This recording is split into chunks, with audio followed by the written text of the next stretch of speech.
On the quiet school campus, Matsuboshi sits beside Rina in class. The teacher is in the middle of his discussion, but Matsuboshi can't focus. His eyes drift toward Rina, who doesn't acknowledge him at all. Her silence and indifference form a quiet wall between them, one he can't seem to cross. In their second year of high school, Matsuboshi finds himself beside her once again. He looks around the classroom, unable to tell what kind of people their new classmates are just yet. In his mind, he imagines the usual mix: bossy types who try to control everyone, attention seekers desperate for praise, and competitive students willing to go as far as sabotage. No matter who they are, Matsuboshi vows to protect Rina from all of it. Someone suddenly calls out to him. Ishikawa points out how he and Rina are seatmates again. Hanako is there too, happy they're in the same class once more. Mitsuki is with them this year, though Ishikawa jokes it's boring now that Mitsuki can't peek at them from the windows of another building like last year. They'd exchange silent hopes for a good year ahead, and a few light nods say more than words could. Their new homeroom teacher, Tobaru, introduces herself. She appears strict and composed, announcing that it's her first time taking charge of a homeroom class. Determined to maintain discipline and order, she tries to keep a professional face. However, there's already an issue: Matsuboshi and Rina. Their subtle gestures, too soft for others to pick up on but too sweet for her overactive imagination, threaten her resolve. She's had nosebleeds just from watching them interact. There's even a rumor that they're dating. She prepares herself mentally, knowing she might have to endure far more than she expects this year. While Tobaru discusses the semester schedule, Rina asks Matsuboshi if she can switch seats. The student in front of her has a large frame, and it's hard for her to see the board. Matsuboshi, remembering what they used to do, casually lifts her up and lets her sit on his shoulders while balancing her desk on his head. Tobaru, sensing something unusual mid-discussion, turns around. But by the time she does, both students are back in their original seats. As it turns out, the student in front of Rina notices the situation and offers to switch seats, allowing her a better view of the board. After the first class, they're required to move runes for the next subject. Rina is fast asleep in her chair. Matsuboshi tries to wake her, but she doesn't budge. With time running out, he carries her on his back and walks to the next classroom. Though it surprises him that she's already this tired on the first day, it reminds him of animals in hibernation. Her slow, quiet movements and drowsiness make him imagine that maybe she's storing up energy for a season of growth. If she's entering a new phase of development, then maybe he needs to grow too. In the classroom, Rina eventually wakes. Matsuboshi wants to share his thoughts, but Rina simply thanks him for carrying her earlier. At lunchtime, the two sit together on a bench near the classroom. Tobaru and a fellow teacher walk by, taking notice. Tobaru, doing her best to act indifferent, joins her colleague and sitting across from them at a vacant spot. Rina opens her lunchbox and tells Matsuboshi she made meatballs, the kind he likes. He thinks back to her exhaustion that morning and suspects she must have stayed up preparing them. Rina expresses worry that she made too many, but Matsuboshi reassures her. He insists it's fine as she makes delicious meatballs, and he's happy to eat everything because she went through the trouble of making it for him. Tobaru watches this scene with tension rising in her chest. She tries to focus on her own lunch. When her colleague lifts her food, a crow swoops in and snatches it from her hand. They decide it's safer to eat indoors and walk away, leaving the two students alone again. Now alone, Rina begins feeding Matsuboshi the meatballs herself. One after another, she pushes them into his mouth until he's overwhelmed, struggling to chew and swallow. Still, he endures it, cheeks full. Later in the afternoon, homeroom resumes. The weather has shifted. Rina, sensitive to the cold, begins to shiver slightly in her seat. Tobaru watches from the front of the room, feeling confident for once. She's managed to get through most of the day without a nosebleed despite several close calls. But when she glances at them again, that fragile illusion shatters. Rina now sits in Matsuboshi's lap. To Tobaru, it doesn't look like a classroom anymore. It resembles a snow-covered cabin where two lovers cling to each other for warmth. She tries to stay composed to say her closing remarks for the day, but her vision darkens. Before she can properly dismiss the class, blood begins to stream from her mouth. Final groan, she collapses forward onto her desk, defeated. The next day, Matsuboshi and Rina walk to school together. Ishikawa and Hanako catch up to them as they all make their way to class. They break some news: there will be a transfer student joining them today. When Tobaru arrives in class, she welcomes the new transfer student. She has a red ribbon in her hair, and her slightly open shirt exposes a part of her belly. She greets everyone cheerfully and introduces herself as Riku. Since there is a vacant seat in front of Rina, Tobaru tells her to sit there. Her unusual look and demeanor leave everyone astonished. Students like her are rare at the school. Once seated, Riku turns around to greet Rina, who is behind her. As usual, Rina instantly leans forward, her face extremely close to Riku's. Matsuboshi watches with concern, thinking it's too much of a baptism for a transfer student. Matsuboshi assumes Rina is being too aggressive, but to his surprise, she's only introducing herself. Riku instantly adores Rina. Caught off guard by her cuteness, she embraces her tightly. Reina turns red, visibly flustered. Riku becomes so taken with her that she starts treating her like a baby, smitten by her presence. Meanwhile, Tobaru, doing her best not to pass out, watches the scene unfold. After class, the day winds down and students prepare to head home. Matsuboshi turns to Reina, but she's preoccupied with Riku, who excitedly invites her to hang out. Reina agrees, and although she wants to ask if Matsuboshi can come with them, Riku doesn't hear her. Overexcited, Riku grabs Reina's bag and drags her toward the door. His imagination runs wild, Riku challenging Reina to a power struggle and trying to assert herself in the social hierarchy. Matsuboshi panics, feeling like he must rescue her, and rushes after them. In reality, Reina and Riku are just in a cafe, sipping drinks and having fun. Matsuboshi trails behind them and spots them through the window. Riku is busy taking photos of their drinks while Reina stays motionless. From outside, Matsuboshi watches the peaceful scene. But in his mind, he's convinced something tense is happening. Even though Reina and Riku are just enjoying their time together, Matsuboshi imagines the standoff like something out of a Western film, with both silently fighting for their place. Suddenly, Riku wants to go somewhere else. This makes Matsuboshi panic even more. The fact that she wants to leave with Reina makes him think that she might bring her to a place where fellow punks are waiting, picturing Reina being beaten up. In reality, though, they are simply going to a nearby photo booth to take cute pictures together. Before she can say anything, Riku glances outside and mentions how it's getting late. They decide to head home. Riku leaves first. When she's out of sight, Matsuboshi approaches Reina and asks if everything's okay. Reina says she is, but her face shows some hesitation. What scares her is the thought of her friendship with Riku ending up like the one she lost back in elementary school. He assures her that it's not going to be like that again. That night, in her room, Riku rolls over her bed, scolding herself for acting too cheerful earlier. It almost felt weird. But the truth is, all she ever wanted was to be friends with Reina again. She opens an old yearbook from elementary school and flips to a class photo. There captured in the frame are both her and Reina. She had known Reina all along. The next morning in class, Reina greets Riku, and Riku smiles, thanking her for the previous day. Despite the brief exchange, Reina spaces out a lot during the day.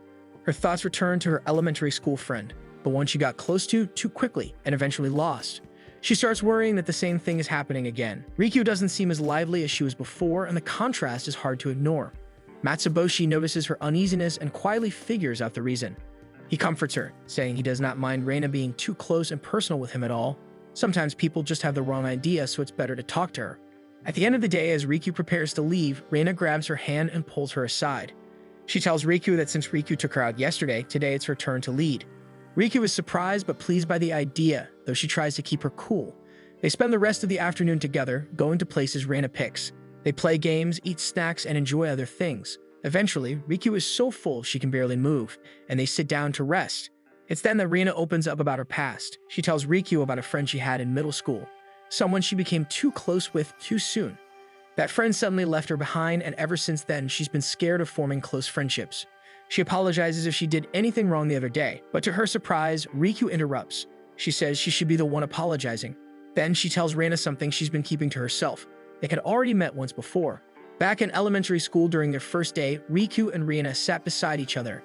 At first, Riku misjudged Reina because of her quiet voice, but when Riku realized she had forgotten her notebook, Reina came closer and shared hers without hesitation. That simple gesture broke the wall between them. From then on, they did almost everything together, eating lunch, walking home, and spending every break side by side. Eventually, Riku began to feel guilty. She feared that dragging Reina around too much might be exhausting her. Instead of asking how Reina felt, she made the decision on her own to step away. She started avoiding Reina. What she didn't know was that her absence confused and hurt Reina deeply. As Riku tells her story, tears start falling down her face. But before she can apologize again, Reina responds. She tells Riku she had fun yesterday, and even back then too. Hearing that, Riku cries even harder. She finally says sorry for everything. Reina comforts her. She's just glad that everything is a simple misunderstanding after all. The next day, Riku can't stop recalling how fun yesterday was. She even considers asking Reina to go out with her again, but her cheerful mood is instantly disrupted when Mitsuki suddenly approaches her. Riku's face shifts from happy to horrified. Though Mitsuki greets her kindly, Riku doesn't recognize her at all. When Mitsuki suggests they go have drinks and catch up, Riku agrees out of courtesy. As they walk, Riku tries to recall who Mitsuki is. She changes schools so often that it's hard to keep track of past classmates. They arrive at a hamburger place where customers are asked to write their names in a logbook. Riku feels this could be her chance to finally know who Mitsuki is. However, Mitsuki writes Takeshi instead. She explains it's become a habit not to write her real name due to anxiety. Riku's hope of solving the mystery fades again. As they wait for their food, Riku keeps thinking about her name. Then Mitsuki suddenly leans in and asks if something is bothering her. Riku is taken aback, thinking Mitsuki might be interested in her romantically. She grows tense as Mitsuki inches even closer. But before she can react, Mitsuki quickly swats at something near her. A bee had been about to sting Riku, and Mitsuki acted just in time. The shock overwhelms Riku. She unexpectedly starts crying, which alarms Mitsuki. But Riku admits the tears are out of frustration. She still can't remember her name. Mitsuki finally reintroduces herself, revealing they were classmates in 6th grade, along with Reina. Riku apologizes for not recognizing her sooner. Mitsuki understands, especially since they never really talked ever since then. Still, even with the name, Riku can't recall her clearly. Back home, Riku opens her old yearbook. Scanning the pages, she finally finds Mitsuki's photo, and only then does her memory come back. The next day at school, Matsuboshi and Reina are having lunch together when Ishikawa and Hanako join them. Shortly after, Mitsuki and Riku arrive. Upon noticing Matsuboshi sitting beside Reina, Riku becomes uneasy. Acting on impulse, she pulls Reina away and scolds Matsuboshi, demanding to know who he is and warns him the two of them have been friends since elementary. When Matsuboshi calmly says that he and Reina are dating, and Reina confirms it, Riku is stunned with embarrassment. Matsuboshi attempts to formally introduce himself, but Riku runs away in shame. The group wonders what's wrong, but Riku simply can't handle the fact that she mistook Reina's boyfriend for just another classmate, and that she even bragged about being close to Reina. Matsuboshi lies lazily on the sofa, holding a bag of chips and watching the TV show without much interest. His eyes land on a video game case lying on the center table. The title reads Granny Crossing. His sister, seeing this, tells him that she is preparing for an upcoming exam, so he can try the game since she won't be able to play it for a while. With nothing better to do, Matsuboshi picks it up and decides to give it a shot. The game is a town simulator where players build their own villages filled with animal residents. Intrigued by the idea, Matsuboshi creates a character that looks exactly like himself. From the moment he starts, he becomes fully immersed. In the game, he meets Tom, a cheerful and successful animal character who lives in a beautiful house that is at least 10 times bigger than Matsuboshi's small starter tent. Matsuboshi feels motivated and curious, and Tom offers advice. He tells Matsuboshi to gather sticks, fruits, vegetables, and any useful items. He can sell these to him, and he will give him money in return to upgrade his home. At first, the game seems simple, but it quickly becomes clear that each task comes with obstacles. Bees swarm out of trees when Matsuboshi shakes them for fruits. Still, he does his best, gathering everything he can find. At the end of the day, he brings the items to Tom, who is impressed by his dedication.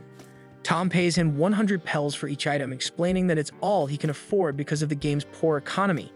Rather than being discouraged, Matsuboshi becomes more determined. He works harder, fishing whenever he can, catching rare insects such as butterflies, building furniture, and even constructing a handmade wooden table to sell. Once again, Tom is happy for this, and his efforts pay off when Tom buys all the items for 5,000 pels. Eventually, Matsuboshi starts a small garden in the game and grows his own cabbages. When harvest time comes, he brings his crops to Tom. Before handing them over, he sees Tom in the marketplace claiming the cabbages as his own, telling customers they are organic and grown by him. Matsuboshi watches silently as Tom sells the cabbages for 2,000 pels each, 20 times more than what Matsuboshi gets. Still, when Matsuboshi approaches to sell more, he mentions how high of a price Tom sells his cabbage, so Tom offers him some extra pels as a bonus. Matsuboshi earns over 30 million pels, enough to buy the house of his dreams. His in-game home becomes cozy and spacious, filled with custom furniture and decorations. It feels like a real accomplishment, and he enjoys the comfort of what he built through effort. At lunch the next day, Matsuboshi shares his in-game experiences with Reina. She tells him she used to play Granny Crossing too and invites him to visit her town someday. Before doing that though, Matsuboshi focuses on finishing his own town. He works day and night in the game, farming vegetables, crafting furniture, and trading with his neighbors. Eventually, his town becomes one developed town in the game. With so much wealth, he hosts a fancy birthday party for Tom. They go to a virtual bar, enjoy music, and are entertained by girls. Tom ends up falling in love with one of the girls at the bar. As they spend time together, he begins to dream about a future with her, traveling, getting married, and even starting a family. That evening, Tom and Matsuboshi also have dinner on a yacht, watching the view and talking about how far they've come. Everything seems perfect until Tom notices a gunman hiding in the shadows. The shooter aims at Matsuboshi. Without thinking, Tom jumps in front of the bullet to save him, and he dies in Matsuboshi's arms. The loss affects Matsuboshi deeply. His avatar changes, his once bright clothes turn dark, and his hair grows long and unkempt. He buries Tom in the virtual town, building a small cemetery with Tom's statue. and he visits the grave often, remembering his friend. Eventually, he remembers Reina's invitation. He decides to visit her town to distract himself. When he arrives, he is shocked. Reina's town doesn't look like a normal game environment. It is incredibly detailed, with realistic lighting, lifelike establishments, and even bigger and larger roads and buildings. Everything feels like real life. The town is so advanced that Matsuboshi begins to wonder how much time Reina spent building it. His curiosity turns into suspicion. He starts to believe Reina is trying to recreate Earth within the game. The structures, routines, and people in her town are too real. He even starts to imagine that Reina might want to leave the real world entirely and live in the virtual one. As his thoughts spiral, Matsuboshi recalls a theory about virtual worlds. If a simulation has enough data and detail, it could become indistinguishable from reality. With the help of a quantum computer, such a simulation could potentially become real. The more he thinks about it, the more anxious he becomes. He thinks about how virtual reality and actual reality can clash and switch places. Faced with this possibility, Matsuboshi makes a decision. You must pull Reina away from the game before the line between their world and the simulation disappears forever. Matsuboshi arrives at school the next day and is immediately concerned when he sees Reina's seat empty. His imagination starts running wild. He wonders if Reina has fully uploaded herself into the virtual world. In his head, he prepares to accept the possibility that she no longer exists in reality. As his thoughts spiral, he strikes a strange, dramatic pose, silently declaring that he will soon follow her into the game. At that exact moment, the classroom door opens. Reina walks in and catches Matsuboshi mid-pose. He immediately tells her how amazing her town is in the game. Reina explains that she shares the game file with her brother Ren, who is really into it. That's why the town looks so developed. Still suspicious, Matsuboshi asks if Ren still exists in the real world. Reina doesn't understand what he means and simply stares at him in confusion. The next morning, Matsuboshi is getting ready for school. His mother is in the kitchen preparing food.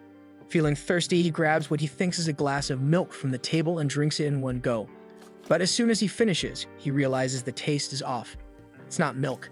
It's amazake, a traditional sweet Japanese rice liquor that his mother poured for herself. He stares at the box of amazake and begins to panic. He remembers reading about the Japanese Liquor Act, which says anything with at least 1% alcohol is considered liquor. He convinces himself that he is now officially drunk. He thinks about the typical effects of alcohol: inflated ego, extreme friendliness, and all sorts of behavioral changes. Feeling as though these things are already happening to him, he decides it's time to head to school. On the way, he runs into Reina on the road. He greets her in a loud and dramatic tone, his voice noticeably different. He even threatens to leave Reina behind if she doesn't catch up quickly, then suddenly grabs her face to speak more seriously.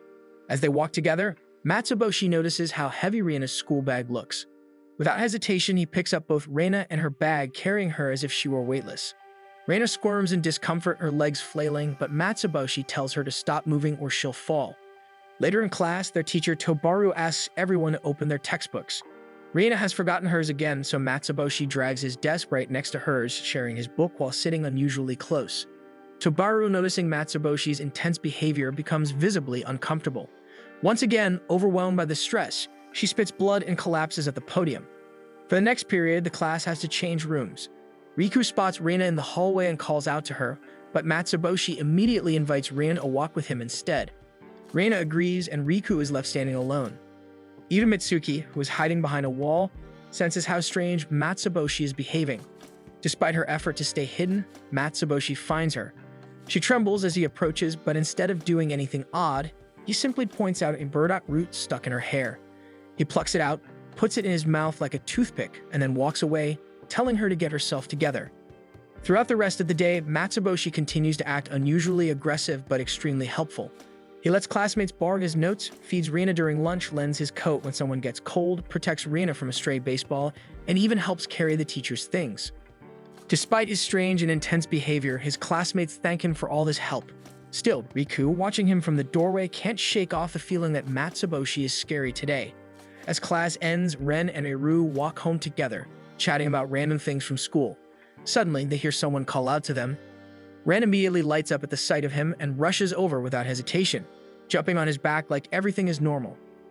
Iru, on the other hand, notices something strange about Matsuboshi's behavior. His attitude feels different, unnerving even. What catches Iru even more off guard is when Matsuboshi turns to her and, out of nowhere, thanks her for taking care of Reina. His tone is so intense it creeps Eru out so much that she immediately pulls Ren off his back and hurries him inside their house without another word. Left alone with Rina, Matsuboshi turns to her and comments on how red her face looks today. Concerned, he leans in close to check if she has a fever. His face gets so close to hers that Rina flinches. Even though she feels fine, his closeness makes her flustered. To make things worse, her nose suddenly starts bleeding, so they sit on a bench nearby for her to clean up. While Matsuboshi presses a handkerchief to her nose, he calmly explains how nosebleeds can happen. Though Rina is physically fine, she suddenly bolts from the bench and runs straight home, wanting to get as far from Matsuboshi as possible. Back at home, Matsuboshi greets his younger sister, who's lying on the couch reading something. She immediately notices something off about him. He's acting even stranger than usual. He opens the fridge, grabs his snack, and without hesitation tries to feed her with it. Confused, she stops him, saying it's her food, but Matsuboshi insists as if he's doing her a favor. When his sister gets up to grab a drink, she spots a box of Amazeki in the fridge. Matsuboshi tries to stop her from drinking it, but she reassures him. It's the non-alcoholic kind. It won't do anything. Matsuboshi is shocked. All this time, he really wasn't drunk. The next day, Matsuboshi's younger sister is at school. One of her classmates begs her to take over her cleaning duty in exchange for ice cream, and she agrees. When she gets to the cleaning area, she finds another student already there, Eru. Something about her seems familiar. She looks just like the girl often seen with her brother, Reina. The resemblance is so strong, she briefly wonders if Eru might be Reina's doppelganger, but she quickly shakes off the thought. It's too strange. Just then, someone calls out to her using her last name. Eru hears it and immediately realizes that this girl must be Matsuboshi's younger sister. Matsuboshi's sister immediately jumps to wild conclusions, assuming this girl might try to rope her in a pyramid or something. But Eru only wants to ask a simple question, if Matsuboshi is really her brother. When she confirms it, Eru bows and says he's been a big help to her sister Reina. Eru then introduces herself, and Matsuboshi's sister remembers the cute girl always hanging around with her brother. True enough, Eru pauses before admitting how truly cute her sister is. She goes on praising Reina for being a caring sister and even a good cook. Matsuboshi's sister starts to get the feeling that Eru really loves her sister. As they clean together, Eru also talks about Matsuboshi as a good man. But his sister, in contrast, calls him confusing, though she admits he's occasionally considerate. They spend the rest of the time chatting mostly about Reina and Matsuboshi. Eventually, Eru learns that the siblings don't get along very well. Still, Eru encourages her to keep trying, they're family after all. Matsuboshi's sister nods and agrees to give it a shot. When Matsuboshi gets home later, he finds his sister lying on the couch. She greets him and asks about Reina. Matsuboshi is overjoyed, interpreting her question as a sign she's interested in his life. His reaction is so exaggerated that his sister immediately regrets asking and swears never to do it again. Matsuboshi and Reina walk to school together, passing by a student athlete already training. The scene reminds them that the athletic festival is coming up soon. As they walk further, they notice an elderly man by the side of the road, struggling to lift his surfboard onto the roof of his car. Without hesitation, Matsuboshi steps forward. He squats down, grabs the surfboard, and with effort, pushes it up and over the car's roof. Satisfied, he gives a final glimpse at the car, leaving before turning to rejoin Reina. As they resume their walk, Reina spots something odd. There's a tear in the back of Matsuboshi's pants. His undergarments, brightly printed with a kitten pattern, peek out. She's too shocked to say anything. The tear is obvious, but pointing it out would embarrass him. Then, as two girls walk past them, she acts quickly and closes the space between them, positioning herself directly behind Matsuboshi. Matsuboshi notices her closeness and misreads it entirely. He assumes Reina must be impressed by his earlier action, helping the old man. In his mind, she's drawn to his kindness and maybe even admires his build. Encouraged by the thought, he tells himself he needs to do more heroic acts to maintain her admiration. When they arrive at school, they see several students struggling with a large piece of equipment. Matsuboshi immediately offers help, seeing it as another chance to look impressive. Reina follows just behind him, carefully keeping the tear out of sight from others. As the day continues, Matsuboshi throws himself into every challenge and club demonstration. He joins the 100-person leapfrog attempt, then tries the standing splits challenge. He signs up for a yoga session, contorts himself in the look through your legs challenge, raises his leg at the sumo club demo, and even takes part in the butt battle challenge. With every movement, Reina stays close, mimicking his every action with growing fatigue, determined to cover up his torn clothing. By the time lunch break arrives, Reina is already shaking. Her muscles ache from the strain of staying active all morning. When they reach the rooftop and find themselves alone, she finally sees an opportunity to fix the problem. She tries to approach Matsuboshi to help him, but he gets flustered and runs, assuming she's after him for a strange reason. To him, it seems like she's trying to grab him, maybe even spank him, and he panics. Reina doesn't stop. She chases him across the rooftop until she finally catches up. Matsuboshi braces himself for what he thinks is punishment, but Reina pulls out a thread and needle. With practice, speed mends the tear in one quick stroke. The pants are fixed good as new. But as Matsuboshi turns to thank her, the crotch of his pants suddenly splits open. Reina collapses onto a bench, drained and defeated. The next day, training officially begins for the athletic festival. Each class prepares for the events. During the trials, Riku runs with all her strength, aiming to become the anchor for the interclass relay. But Ishikawa narrowly beats her and secures the anchor spot. Riku still receives praise for her effort. Watching the event, Matsuboshi notices Reina trembling. He assumes she's upset over losing the anchor position. But in truth, Reina is scared. She fears she'll drag her class down because of her slow pace. Matsuboshi, along with their friends, reassures her. They all run fast, so even if she slows down, they still have a shot at winning. Later during stretching, Reina admits she wants to improve. Even if her friends say it's fine, she doesn't want to be a burden, so Matsuboshi steps in as her coach. They start with bait and passing, practicing the overhand and underhand techniques. He teaches her the right hand position and how to match her pace with the next runner. They involve other relay team members in practice, making sure Reina gets used to real conditions. Next, they focus on her running form. Being small, Reina takes short strides. Matsuboshi helps correct her posture, back straight, arms at 90 degrees, and feet moving with toes lifted to keep momentum. For the next few days, they train from early morning until sunset. Reina's lap times improve steadily. Eventually, her progress makes her satisfied. One afternoon, she walks up to Matsuboshi and hugs him tightly. The hug is so firm that he struggles to breathe. Reina's joy is clear. She's having fun running for the first time, all because of Matsuboshi. However, their moment is interrupted when a classmate runs over with urgent news. Ishikawa has been hospitalized due to an injury during club activities. His leg is bandaged, and although the injury isn't serious, the doctor advises a week of rest. The festival is within that week, which means Ishikawa can't participate. The team meets to talk. Losing their anchor is a big setback. Reina, still unsure of herself, volunteers to give up her spot for someone faster. She believes she's the weakest link and wants the team to have the best chance at winning. But Matsuboshi refuses to let her step down. He reminds her that even if they lose, no one will blame her. Then the rest of their classmates appear and tell her the same thing. They all stand behind her, saying they're in it together. Reina tears up upon hearing this, the pressure lifting. Still, there's one last issue. Someone needs to fill the anchor position, so Ishikawa himself asks Matsuboshi to take the responsibility. The day of the athletic festival arrives, and students gather on the field, lined up for their events. Reina and Matsuboshi participate in each of their matches, spending the day moving between competitions and cheering for classmates. During the lunch break, they sit side by side on the field, feeding each other bites of their packed meals. Their classmates glance over, amused and charmed by the sight. As the afternoon rolls in, the interclass relay approaches. The tension builds as each class prepares.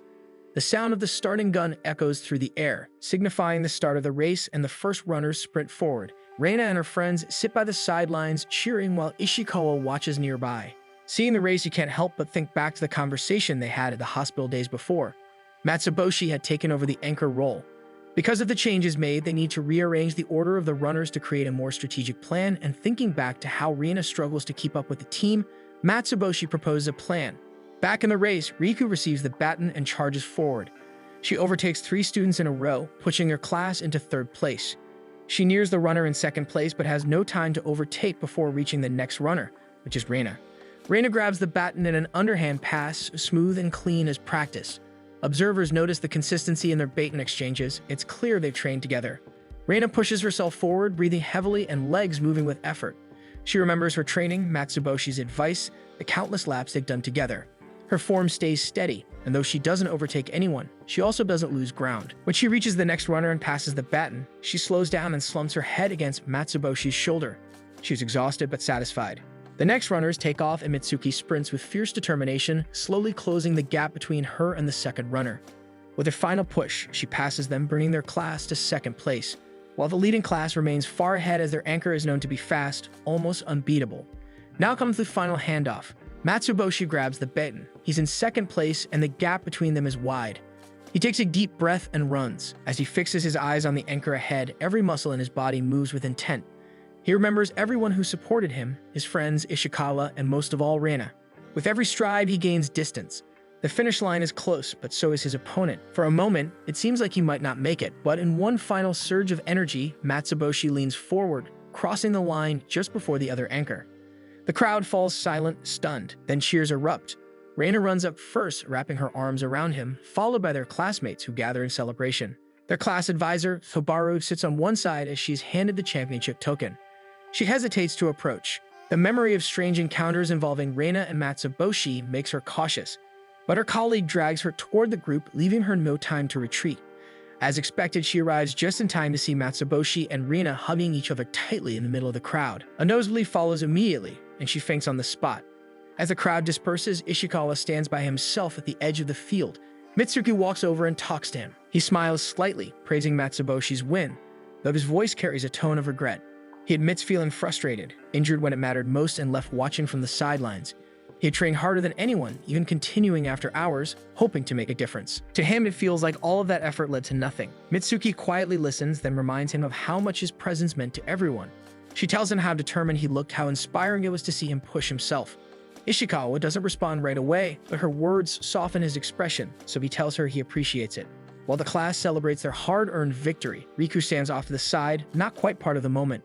She still doesn't feel like she belongs. Despite everything she's done, the distance between her and the rest of the class remains. When she hears Ishikawa has been hospitalized, she wanted to visit him.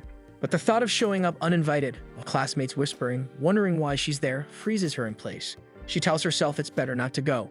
Now that decision weighs on her. She wonders again if she'll ever fit in, if she will even find her place in class. But she forces the thoughts away and steels herself, determined to try again. Then a voice calls out behind her. She turns and sees Ishikawa. He talks to her about the race earlier, but when she recognizes who he is, she freezes in place. The idea that he might call her out for not visiting him sends her thoughts spinning. She imagines others mocking her, whispering behind her back. Tears spill before she can stop them, and she instantly apologizes for not being able to visit him in the hospital. But Ishikawa simply smiles, says nothing about the hospital, and instead points back to the race. He brings up her performance, how she passed 3 runners. Somehow, his words lift the weight from her shoulders. Days pass by, and soon enough the last stretch of their school break arrives. Riku feels herself slipping into laziness, so she forces herself out of the house, determined not to waste the day. She walks through the city when she spots someone who looks familiar. She rushes forward thinking it's Reina, but up close the person does not recognize her at all. Only then does she realize she got the wrong person. Before the awkwardness can settle, Ren recognizes her. He introduces himself, explaining that he's Reina's younger brother. Riku relaxes and they sit together on a nearby bench, sharing a fish-shaped pastry. The conversation flows easily, surprisingly natural for 2 strangers. Ren seems happy to have met her, and Riku finds herself smiling too. In her mind, getting close to Reina's brother is a way of securing their friendship. Wanting to know him better, she asks if there's anything troubling him. She expects nothing serious, he's just a grade schooler. But he tells her about a new student in his class who struggles to fit in. Ren had invited the boy to play football, but he doesn't know if he did the right thing. His problem surprises Riku so much that she finds it hard to answer. Riku admits she doesn't have real friends either. She mentions her fear of messing things up, of saying or doing the wrong thing. The words pour out before she realizes how serious her confession sounds. She realizes how much she's revealing to a child. But Ren surprises her.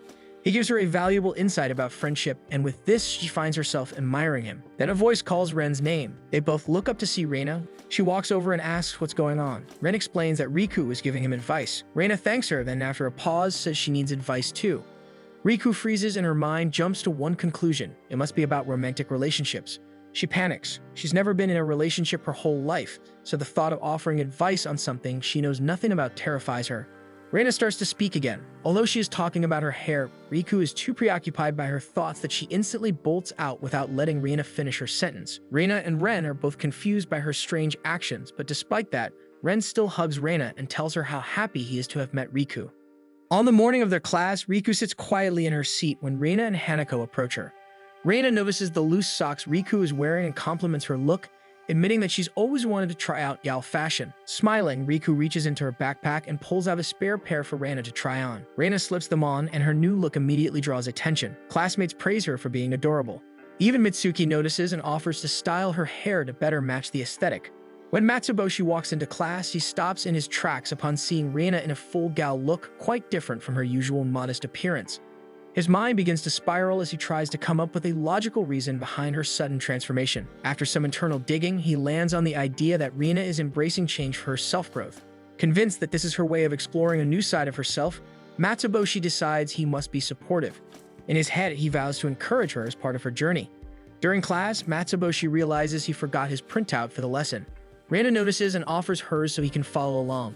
As he responds, his words come out in an exaggeratedly cheerful gal tone. Immediately, he freezes. A sudden panic overtakes him. He begins to believe that Riena's gal energy is overwhelming his own, slowly replacing his identity. To regain composure, he rushes out of the classroom and heads straight to the restroom to wash his face in hopes of returning to normal. When he comes back, the situation worsens. Not only has his speech fully morphed into gal style, but he now wears gal fashion. When Rina mentions she feels tired, he instinctively hands her a jar of vitamin B1, acting entirely within character as a gal. Meanwhile, Tubaru approaches the classroom with cautious optimism. She reminds herself that frequent exposure to Reina and Matsuboshi's closeness has helped her develop a level of emotional resilience. However, the moment she opens the door, her composure collapses. Matsuboshi, fully immersed in gal fashion and mannerisms, now matches Reina's style perfectly. The shock overwhelms Tubaru. She can feel the rising level of tension, and then a sudden nosebleed leaves her with no choice. She turns on her heel and flees, leaving the class unsupervised while screaming that they should study on their own in the meantime. After class ends, Matsuboshi comes up with an idea to invite Reina to town for a fun day together. They spend the afternoon doing a variety of activities, helping children organize a donation drive, picking up trash around the area, and later studying side by side at the library. The next morning, both walk to school separately but meet along the way. Reina, now back to her modest and usual style, walks beside Matsuboshi, who still sports his full gal outfit. Matsuboshi is taken aback by the change, but Reina casually explains that the gal style was just for one day, a playful makeover from her friends. Realizing the shift, Matsuboshi decides there's no need to continue the act. With a quick change, he's back in his original appearance, relieved to return to his own rhythm. That afternoon after class, Reina tells Matsuboshi she wants to go to the arcade, and he agrees without question. Since she rarely invites him anywhere, he quietly wonders why she's so eager this time. Once there, Reina heads straight to a game called Primitive Planet, a dress-up and character-building game targeted mostly at young girls. Though its popularity has waned due to newer mobile games and trending anime series, it still holds a dedicated fan base, and Reina is clearly one of them. While she plays, Matsuboshi waits patiently at the back. After finishing her turn, she turns to Matsuboshi, apologizing for how long it took her. With this, Reina also encourages Matsuboshi to try it too, handing him a small collection of character cards she earned. At first, he hesitates, unsure of what to do with them. But with Reina nudging him persistently and watching with anticipation, he eventually gives in and steps up to the game. Matsuboshi gives the game a try, unfamiliar but curious. He starts by creating a character and models it after himself. Short black hair, plain features, and names it Rai.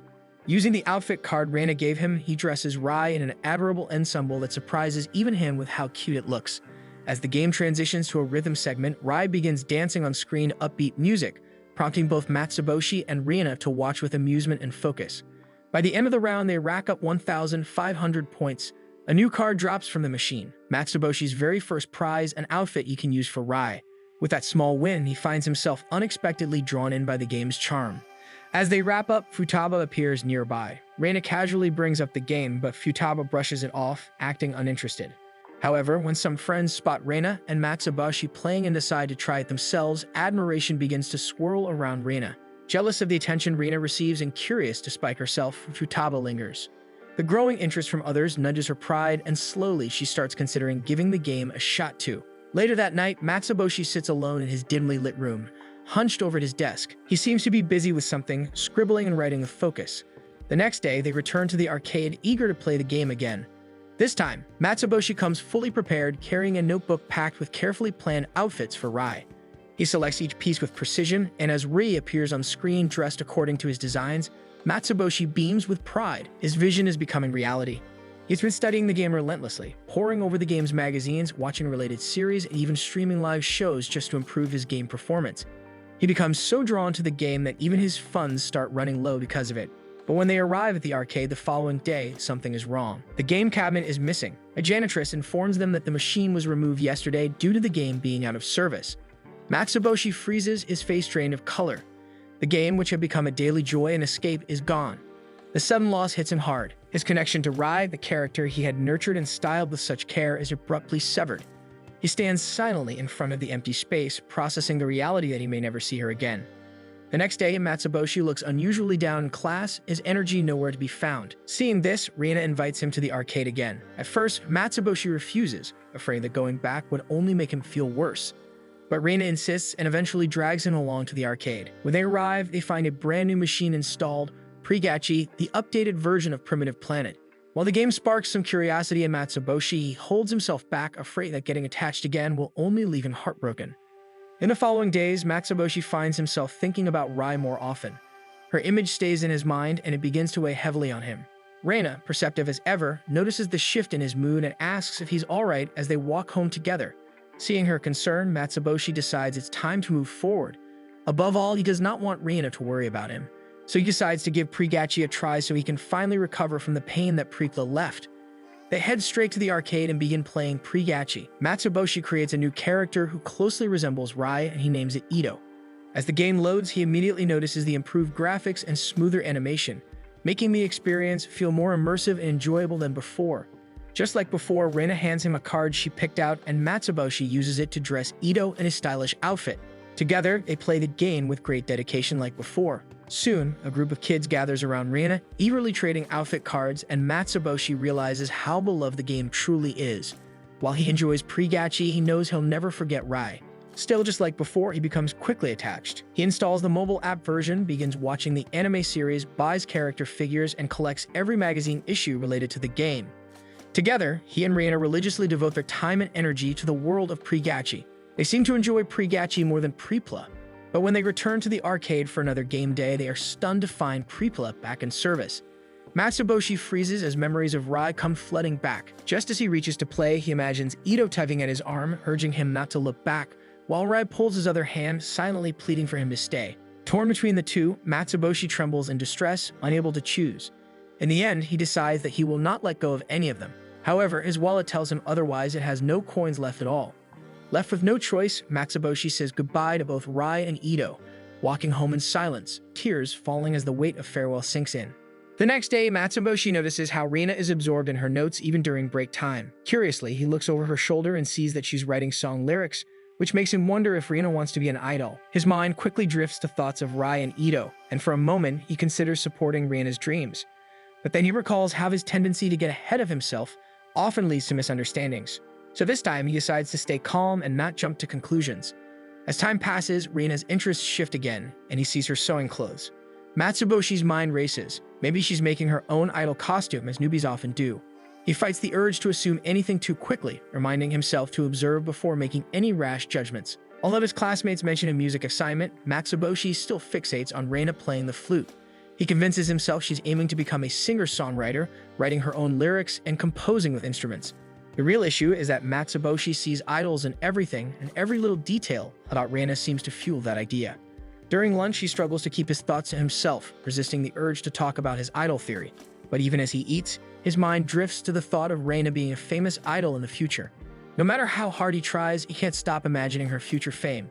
In the following days, Matsuboshi continues to observe Reina's actions, and everything still seems to point toward his idol theory. One afternoon, while walking down a road lined with food stalls, he notices a small festival happening at the local shopping arcade. A trio of young female idols performs on a makeshift stage, their voices echoing through the street as the crowd claps enthusiastically. Curious, Matsuboshi watches until he suddenly realizes one of the performers is his sister.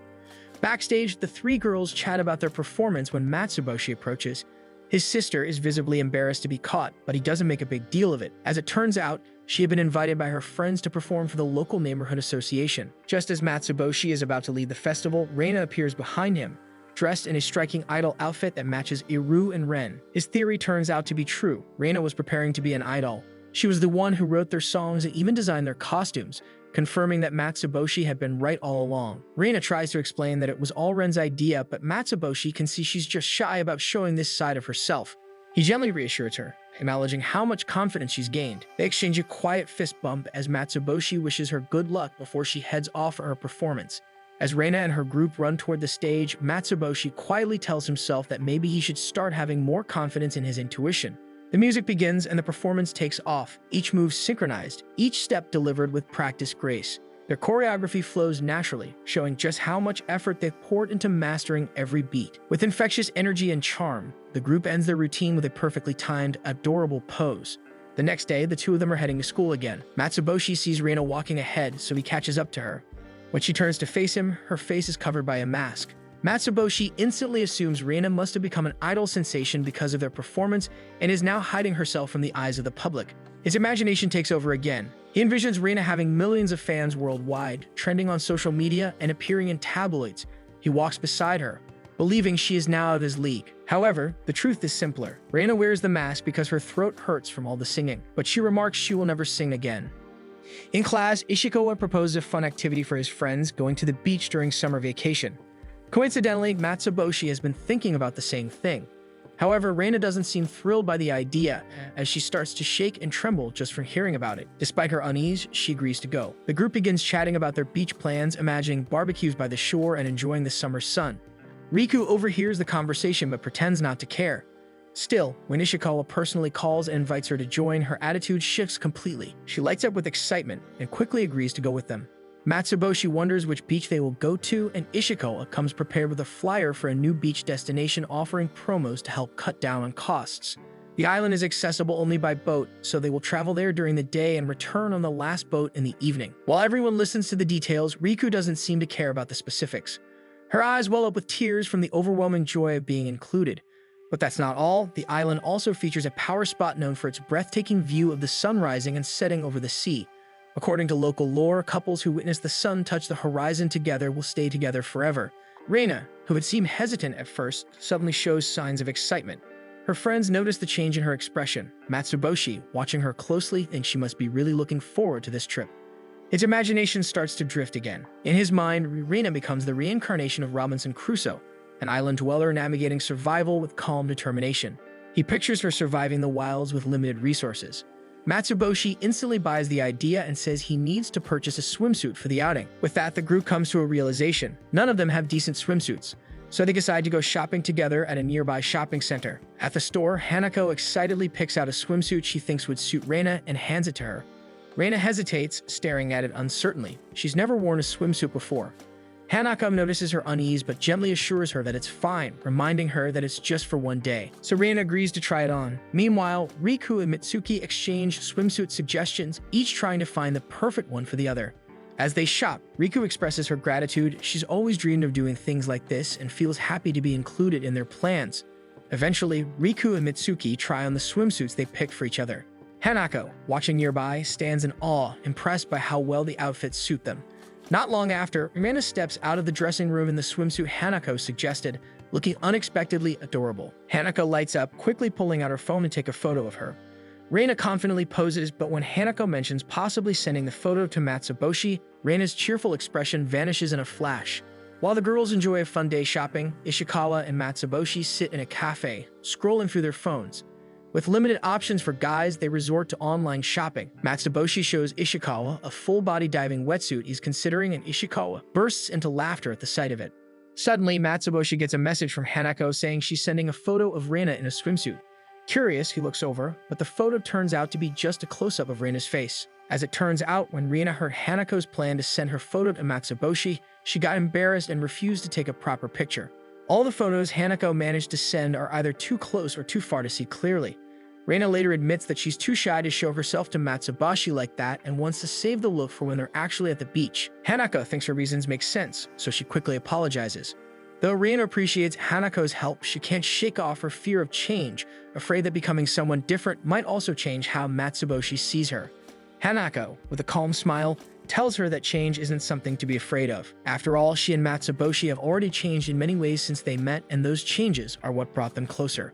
As Hanako says this, Riku and Mitsuki, who have been listening nearby, jump in. They tease Hanako, using her own advice against her. Maybe she, too, could embrace a little change.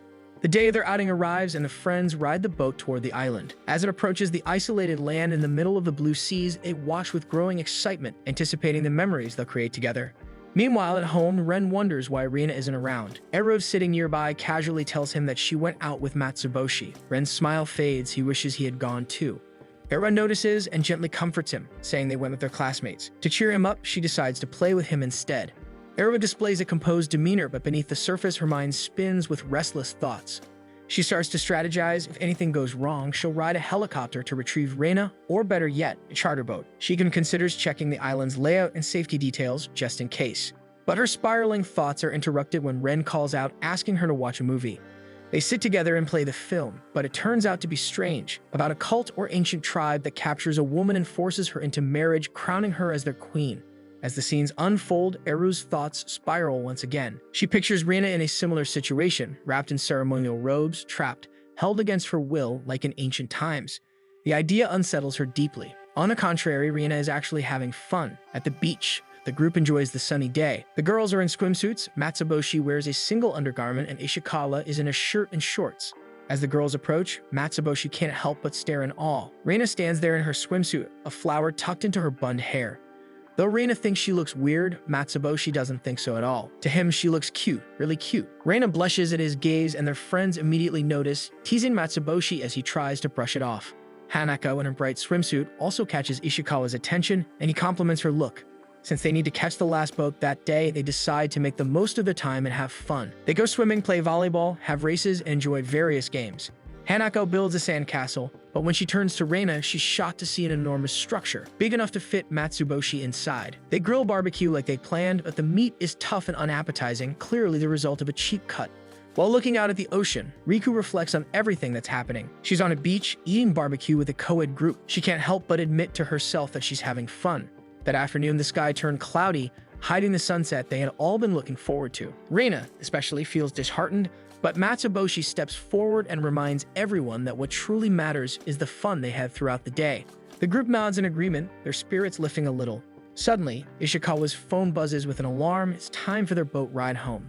The group is about to gather their things and rush to the shore, only to see the boat already sailing away in the distance. Ishikawa quickly checks the schedule and realizes with horror that he had read the departure time wrong. That was the last boat for the day. With no other transport available, they're stranded on the island for the night. Everyone panics, scrambling to find a solution, but Matsuboshi's imagination drifts elsewhere. He compares their predicament to John Manjiro, who was stranded on an island with his comrades until an American ship rescued them. Manjiro eventually found fortune in America before returning to Japan. Matsuboshi wonders if he could do something similar, though he's not fluent in English. His daydream is cut short when Ishikawa speaks up, revealing they can stay overnight at the island's lodging. Matsuboshi is taken aback, surprised to learn there are people living there. Behind the beach, a different view emerges. Establishments, paved roads, and even cars. Contrary to what they imagined, the island is actually quite developed. So they decide to go there, dropping by a convenience store first before checking in. While the others go inside the convenience store to buy necessities, Matsuboshi and Rina are left outside to wait. She takes the opportunity to text her siblings, and Eru receives Reina's message, informing her she will not be able to go home for the night. Reina even attaches a photo to the message, showing how developed the island is, so there's basically nothing to worry about. In the lodging, Ishikawa feels bad about mistaking their schedule, which caused them to stay for the night. Still, it becomes a memorable experience since they found a place to stay at an affordable price. However, when they take a look at the room, they discover a small issue. There's only one bed, meaning they have to share it with each other. Meanwhile, Riku calls her parents to inform them she can't make it home for the night. Her parents are mad, so she keeps apologizing over the phone until Mitsuki approaches her, prompting her to end the call. Mitsuki expresses concern about Riku suddenly spending the night, but Riku assures her it's fine. Deep inside, it's something Riku has always dreamed of. What catches her attention most is that Mitsuki calls her by her first name for the first time, making her tear up in joy. Later, Mitsuki invites Riku to take a bath with them. They share the bathtub, submerging their bodies in the warm, relaxing water as they talk about the day. Despite the unexpected turn of events and getting scolded, Riku admits she is still having fun. Rina also joins them, reminded of what Matsuboshi told her earlier when he saw her in a swimsuit, causing her to blush and hide her face beneath the water. She turns to Hanako and thanks her for pushing her to do things she's afraid of. Hanako also recalls Ishikawa's compliment earlier. Unlike Matsuboshi's flustered reaction to Reina, Ishikawa simply told her she looked cute, just like always.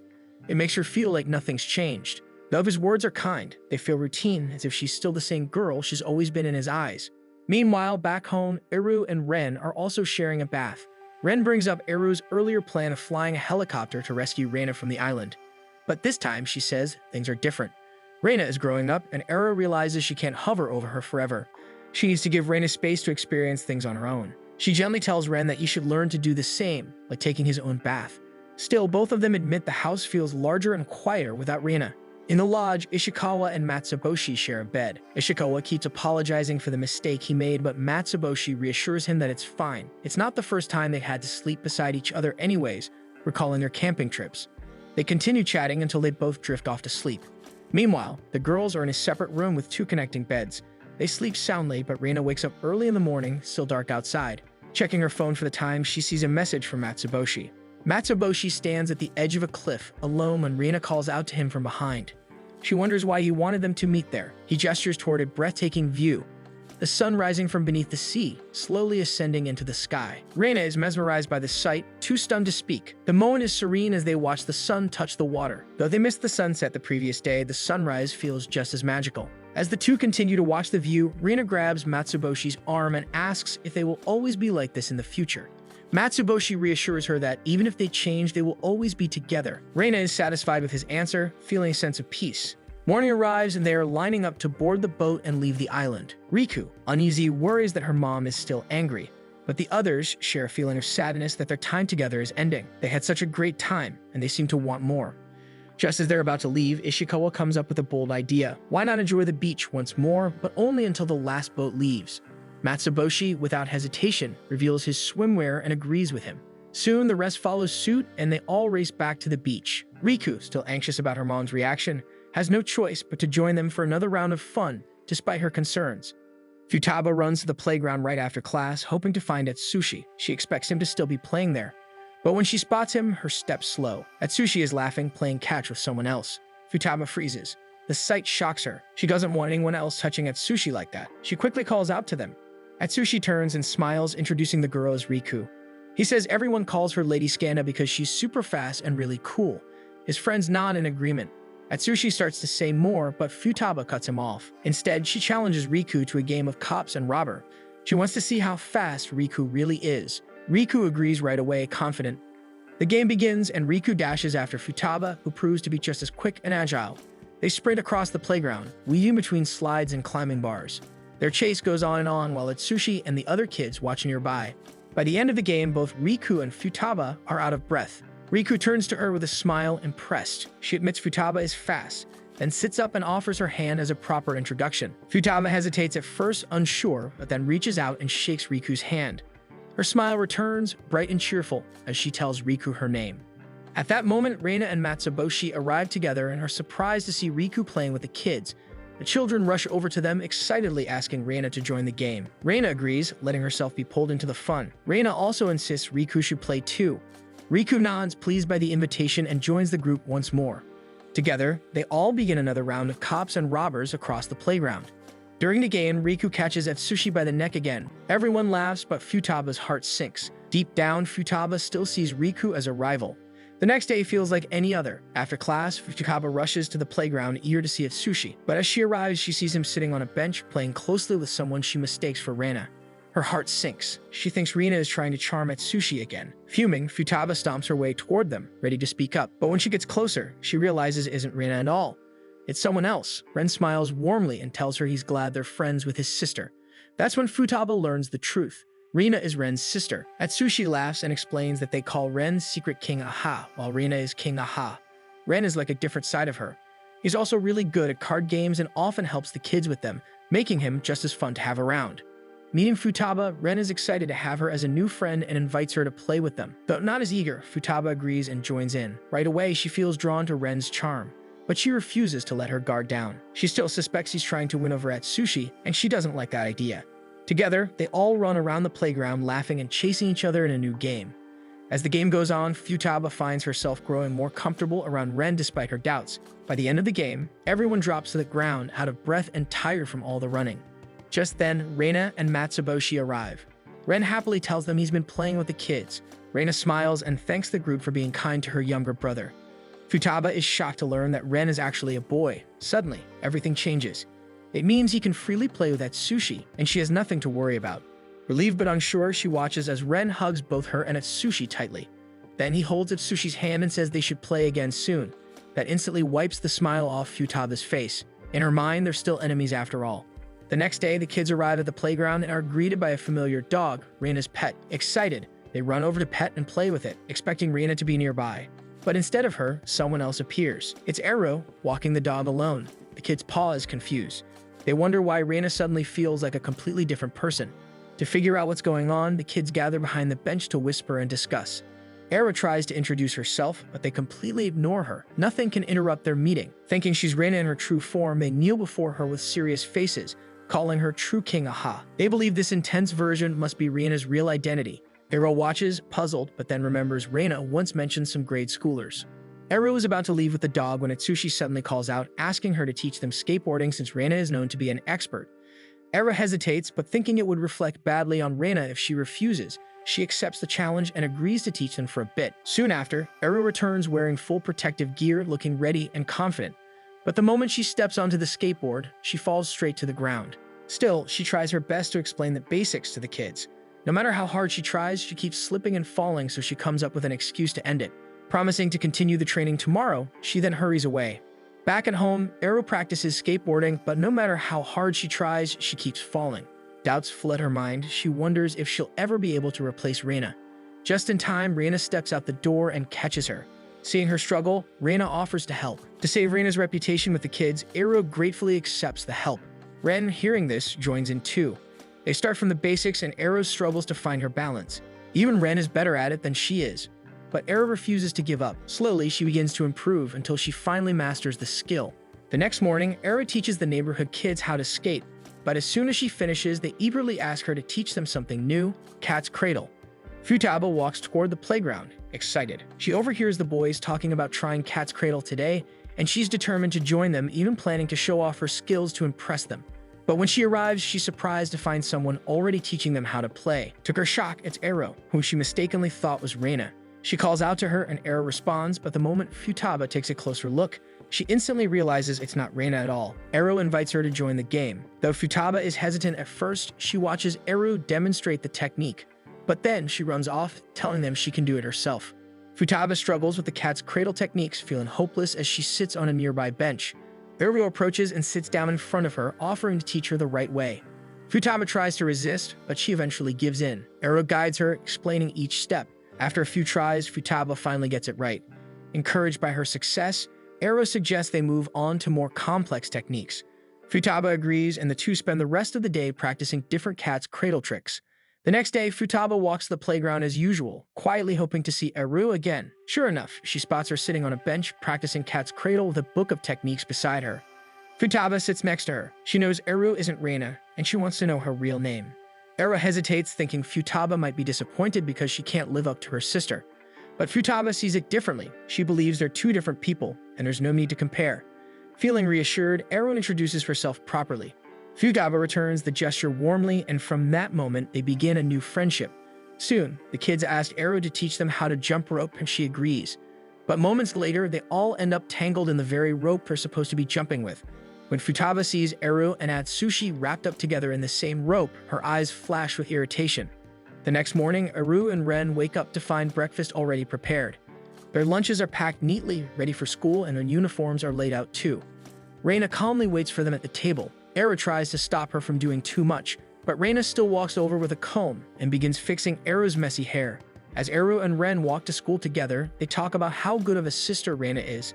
They both feel grateful and want to find a way to show her how much they appreciate her. Eru decides she wants to prove her independence, hoping Reina won't have to worry about her. That afternoon, Eru and Reina meet up with Matsuboshi. Eru doesn't really like him, but Ren invited him, thinking he might know what kind of gift would make Reina happy. When Matsuboshi hears their plan, he dramatically assumes they're forming a blood compact as a family by showing gratitude. Eru mentions that it should be a family-only matter, which only fuels Matsuboshi's wild imagination further. She clearly doesn't want his help, but Ren believes Reina would appreciate the gesture more if Matsuboshi gets involved too. Eru reluctantly agrees. After shopping, they walk home together with bags full of items they bought. Matsuboshi carries the bags, but Eru steals it from him, wanting to prove she's independent. Ren, however, insists Matsuboshi should carry them instead, thinking it would be more helpful. The two argue over the bag until it tears, spilling the contents all over the ground. Frustrated, Ren stomps off, leaving them behind. Matsuboshi begins picking up the scattered items one by one, while Eru quietly apologizes. She admits she's jealous of him because Reina seems to favor him most. Matsuboshi pauses, then reassures her. He tells her she doesn't need to replace anyone. His words sink in, and Eru remembers something similar Futaba once said.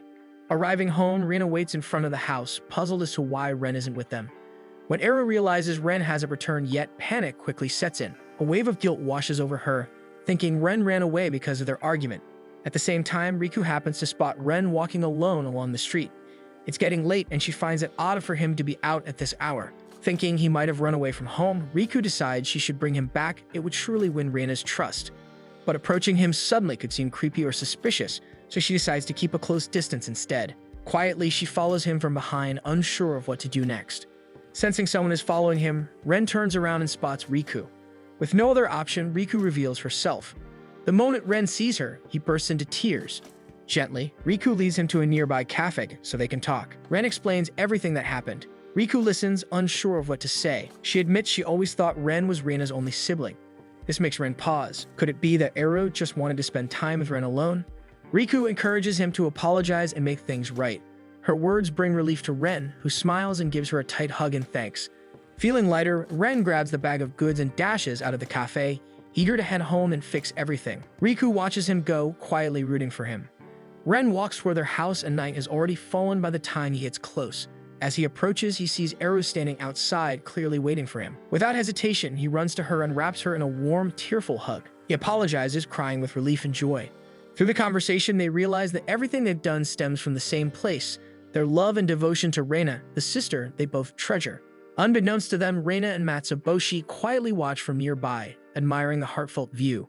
The next day, Reina and Eru prepare breakfast for Reina, just like how she usually does for them. This time, though, Reina gets to sit and enjoy a meal made especially for her, filled with all her favorite dishes. The two proudly watch as she eats, satisfied with their effort. Eru expresses that now they're learning to do things on their own, Reina should take more time for herself.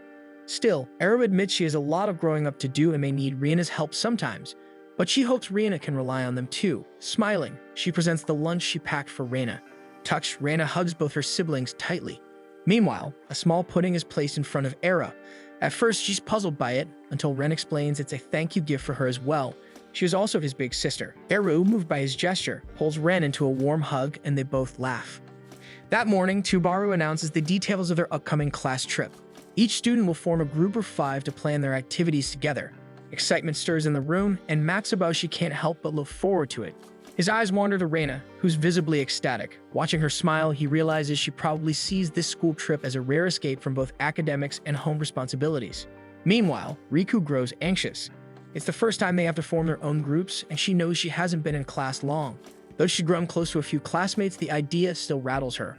A hopeful smile flickers across her face when she thinks of her newfound friends, but her heart sinks as she starts counting. There are 6 of them, and only 5 can be in a group. This means someone will have to be left out, and of the 6, she is the newest. Logic tells her the odds aren't in her favor. Riku is already imagining the awkward possibility of spending the trip with classmates she doesn't know well. The thought makes her uneasy. But then she overhears Ishikawa talking to Matsuboshi, casually mentioning that he chose to join another group. It's clearly his way of making sure no one in their circle gets left out. He even winks at Riku after saying it, and her heart floods with gratitude. Later, their group gathers to discuss plans for the trip. When they realize Ishikawa isn't part of their 5, they immediately call Riku over. She lights up and hurries to join them, happy to be included. But as she takes her place, Hanako's eyes drift toward Ishikawa, now chatting with his new group. A hint of sadness lingers in her gaze. Hanako remembers the quiet moment she shared with Ishikawa earlier. He had already anticipated the issue with the group, 6 friends needing to split into 5. Calmly, he decided he would be the one to step away, knowing he had other friends to join.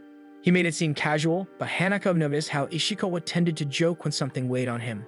During that conversation, he confessed that after sharing a room with Matsuboshi during a previous vacation, he came to a quiet realization. He believed Matsuboshi and Rina would be better off without his presence. So for this trip, he asked Hanako to look after the two in his absence.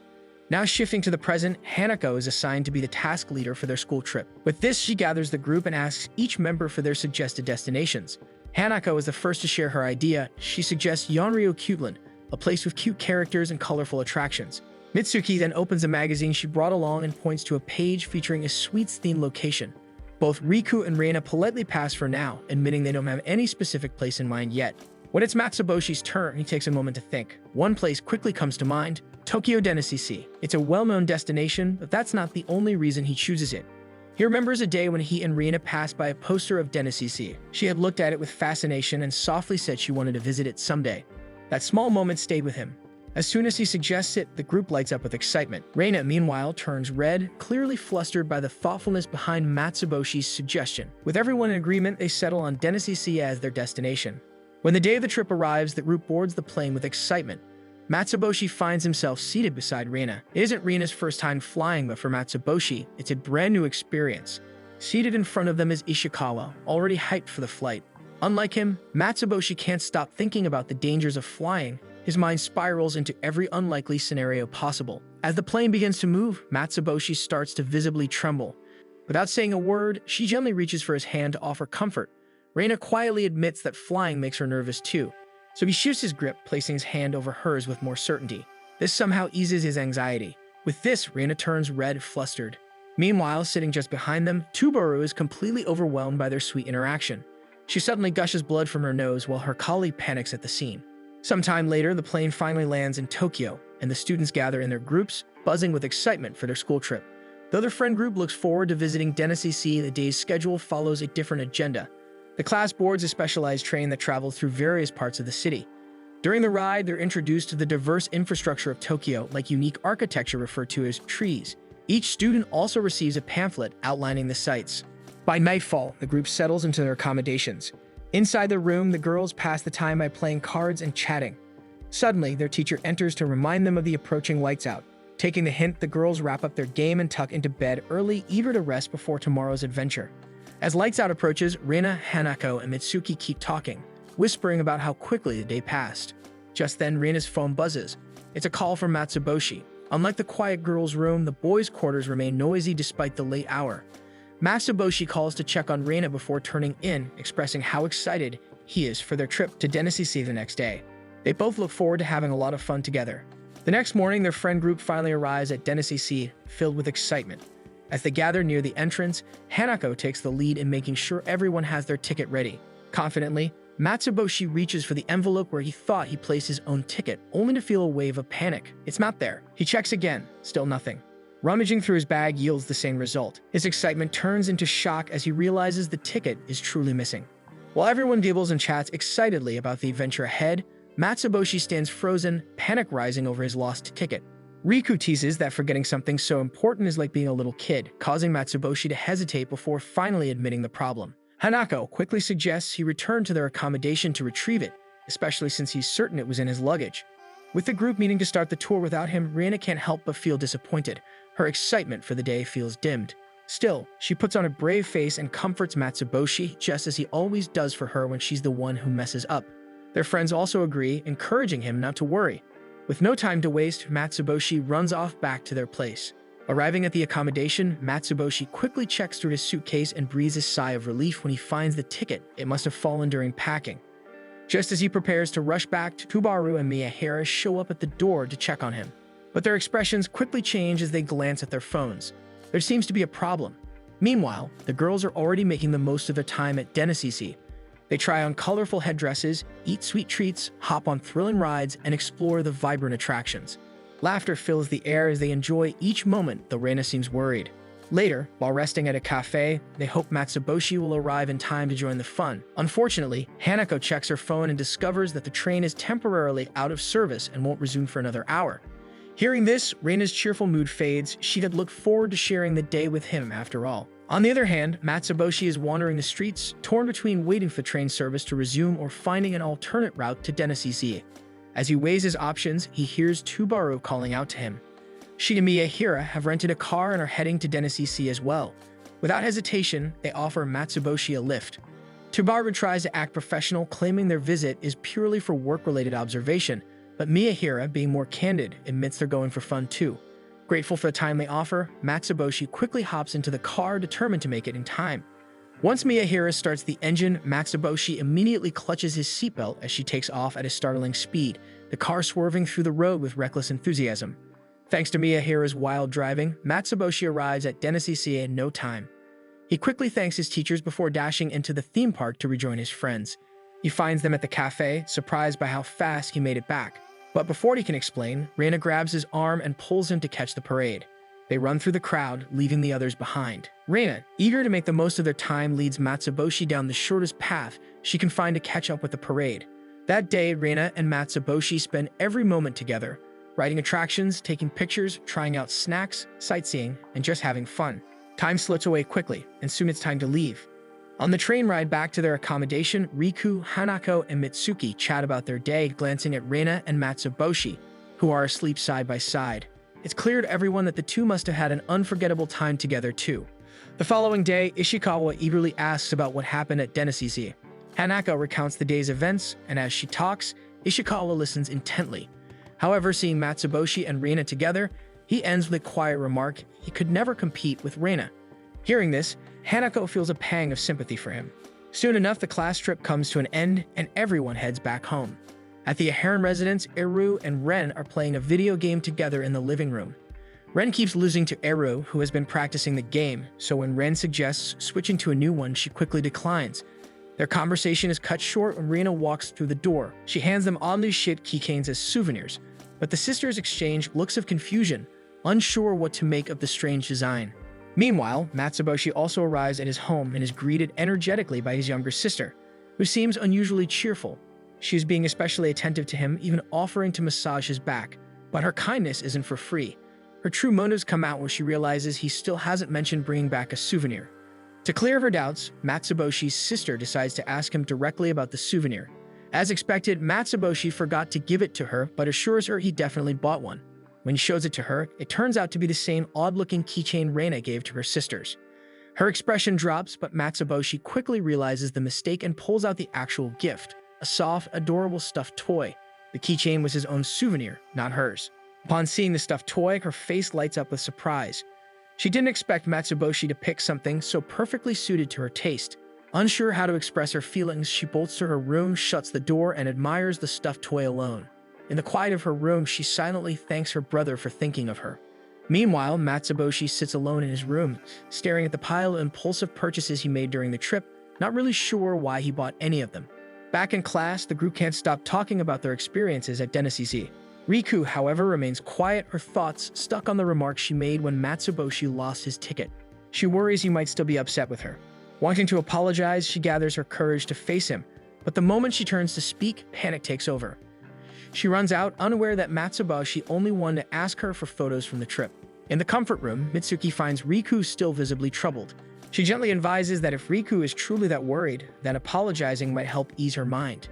Taking her words to heart, Riku returns to class and bravely faces Matsuboshi. With tears welling in her eyes, she apologizes sincerely, though Matsuboshi looks confused at first, not understanding what she's referring to. After Riku explains everything, Matsuboshi simply admits he has already forgotten about it. Riku, now more emotional, thinks to herself that everyone in their group must be saints, and she's the only one who feels guilty over such a small thing. That day, Matsuboshi is quietly walking alone when he bumps into Ren, who's looking at a display of keychains. Ren says he's picking out a gift for Reina's upcoming birthday. This surprises Matsuboshi. Reina never mentioned it, but now he knows her birthday is soon. The idea of surprising her with a present excites him.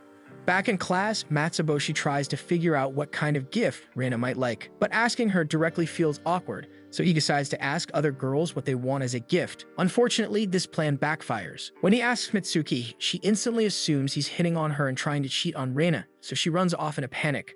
Then, when he casually questions Riku about her preferences, she overthinks his motives. She assumes he's trying to find out her weaknesses to blackmail or trap her, and she also runs away. Matsuboshi is left even more confused than when he started. After all the unexpected reactions from the girls, Matsuboshi decides to do his investigation alone without asking anyone else for help. While walking home, Reina clings to Matsuboshi's arm while he keeps a straight face. His mind is still racing, trying to think of the perfect gift for her birthday. With the days passing by so quickly, he's starting to feel anxious and pressured. Just then, Reina's eyes light up as she spots a taiyaki stall nearby. Matsuboshi watches her closely and suddenly assumes she might be interested in stocks, maybe even planning to invest and increase her profits. The thought stresses him out. He begins to overthink the risks and complications. With his hands shaking nervously, he looks at Reina for answers. But to his surprise, she simply offers him a fish-shaped bread she just bought. It turns out things aren't as complicated as he imagined. Reina simply wanted to eat. She happily shares half of her taiyaki with Matsuboshi. Reina had long noticed a change in Matsuboshi's behavior. Thinking he might be going through something, she gently offers to listen. Left with no other option, Matsuboshi finally opens up and admits he's been struggling to pick out the perfect gift for her birthday. Although Reina never expected a present, she's touched by his sincerity, especially since she never even mentioned her birthday to him in the first place. When her birthday finally arrives, Reina has only one wish: to celebrate with friends. Wanting to make it special, Matsuboshi gathers everyone close to her and throws a small party. Surrounded by the people she cares about, Reina realizes how rare and special this birthday truly is. Even though Reina insists she doesn't want a birthday present, Matsuboshi still gets her one, a life-size doll of himself. Reina seems to like it too. But before they can talk more about it, their friends launch another burst of confetti, this time to celebrate Matsuboshi's birthday as well. As it turns out, the two of them share the same birthday. Without realizing it, they each plan a birthday party for the other, much to everyone's amusement and delight. Now it's Reina's turn to give her gift. She shyly pulls out a box wrapped with a red ribbon and hands it to Matsuboshi. She keeps it a secret, nervous about how he might react, but still determined to celebrate the day with him. When Matsuboshi opens the box, he is shocked to see it's the exact same gift he gives her, a life-size doll of himself. Later that day, Matsuboshi decides to finally organize his messy boxes. While sorting through the clutter, he finds old textbooks and notebooks from past years. Among them, he discovers his old diary, filled with random thoughts he once wrote down. Curious, he shares the diary with Reina, who becomes instantly interested in reading it. So instead, Matsuboshi proposes making an exchange diary. Instead of texting or using social media, they'll take turns writing in the same notebook, sharing their thoughts and feelings in an old-fashioned way. Reina also lights up at the idea and eagerly agrees. Later that day, they go shopping together to find the perfect diary for their exchange. After browsing through several shelves, they finally pick one they both like. Matsuboshi writes the first entry that night with his unique tone and writing, then hands it to Reina the next day. When Reina returns the diary, Matsuboshi is stunned. She has written 10 whole pages in a single day. Feeling the pressure to match her effort, Matsuboshi tells himself that his next entry has to be just as epic. But when he opens the diary again, he's surprised to find it's not the same notebook. Reina has used a different one.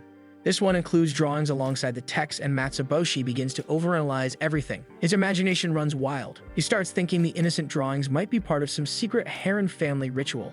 The apples could be symbols of original sin, the trees a metaphor for death, and the basket of fruit a representation of endless greed. His thoughts spiral deeper into nonsense, convincing himself that Reina has given him a dangerous book full of forbidden knowledge. Ripping the diary, Matsuboshi wonders if he's now burdened with a secret he was never meant to know. The next day in class, Matsuboshi greets Reina and hints to her about the secret information he discovered. With a serious face, he assures her that no matter what happens, he'll stay by her side. Reina, caught off guard by his unexpected kindness, blushes deeply and becomes flustered, unsure how to respond. Just as Matsuboshi is about to return the diary for their daily exchange, Reina surprises him by pulling out another notebook, their actual diary. It turns out the one Matsuboshi has been holding is Ren's notebook. Apparently, Ren had gone apple picking recently, and the drawings inside were just from that trip. In that moment, Matsuboshi realizes he had been completely overthinking everything. There were no rituals, no hidden messages, and definitely no human sacrifices, just a big misunderstanding. Later that day, the friend group, led by Ishikawa, gathers together as he proposes an activity for the upcoming holidays. They're planning a group Christmas party, but Matsuboshi speaks out, hoping he and Reina can spend Christmas alone since they'll be their first together. Though flustered by the way he says it, Reina agrees. She wants to spend the holidays with him too. Their friends are understanding and give their blessings, letting the two plan something special. That day, Matsuboshi and Reina search online for the perfect Christmas date spot. They even flip through magazines looking for romantic recommendations. That night, back at home, Reina seems a bit restless as she prepares for Christmas. She tries on several outfits in front of the mirror, wondering what would be best. But after some time, she simply stares at herself and decides she'll just be herself this Christmas. The next day, Matsuboshi waits excitedly for Reina when she suddenly calls out to him from behind. She's wearing a cozy winter outfit and has even changed her hairstyle, which instantly catches his attention. Matsuboshi can't help but compliment how beautiful she looks. They head to the place they planned together, a festive plaza with a towering Christmas tree glowing in the center. The lights sprinkle and snow fills the air, but despite the magical view, Reina seems a little off. She looks tired and isn't as cheerful as usual. Concerned, Matsuboshi looks at her closely and gently holds her face. Reina closes her eyes, thinking he's about to kiss her, but instead he places his hand on her forehead. Just as he suspected, she has a fever. Matsuboshi's expression turns serious as he realizes Reina is sick and needs to take care of her first. Because of Reina's condition, the two decide to head home. However, Reina is hesitant. She doesn't want to ruin their plans just because she's sick. But even as she speaks, she's already swaying on her feet, clearly about to faint from pushing herself too hard. Seeing this, Matsuboshi gently insists that they go home. He tells her not to worry, they still have plenty of time to make new memories. Then, without another word, he wraps his scarf around her and lifts her onto his back to carry her home. Arriving at Reina's home, she tells Matsuboshi that she's alone today. Eru and Ren are out with friends, so Matsuboshi decides to take care of her. He carries her up to her room and gently lays her in bed as she falls asleep peacefully. Even though their plans for the day didn't go as expected, Rina's health is what matters most, and she quietly thanks Matsuboshi before drifting off. As he looks around her room, Matsuboshi's eyes land on a piece of paper on her desk. It's a flyer from a college. He stares at it curiously, but before he can think more about it, Reina lets out a soft sigh, catching his attention. When he turns to check on her, she opens her eyes slightly, then suddenly wraps her arms around him and pulls him into bed with her. Apparently, she thinks she's hugging the life-size doll of Matsuboshi, unaware that this time, it's the real one. Reina doesn't seem to let go at all, clinging tightly to Matsuboshi in her sleep. He wouldn't mind if not for the sudden sound of a voice coming from downstairs. It's not Eru's or Ren's, so it must be her parents.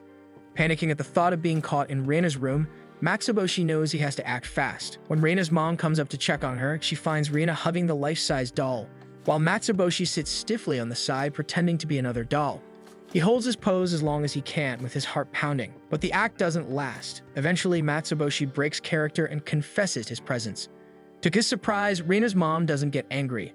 Instead, she smiles warmly and simply thanks him for taking care of Reina. The two of them decide to take the conversation downstairs over some drinks. Although Reina's mom keeps telling Matsuboshi not to be nervous, she's clearly shaking too, so Matsuboshi ends up telling her the same. Reina's mom explains that she rushed home upon hearing her daughter had a fever. She was worried the situation might disappoint Matsuboshi, but he admits that spending Christmas like this isn't disappointing at all. In fact, he's been wanting to meet her for a long time. Reina's mom smiles at his honesty. She tells him that both she and her husband work a lot, so they're rarely home. Still, she believes Matsuboshi has been a good influence on Reina, not just today, but overall, helping her grow and encouraging her dreams. Their conversation shifts to college. Matsuboshi mentions the flyer he noticed in Reina's room, sensing she wants to study in another prefecture.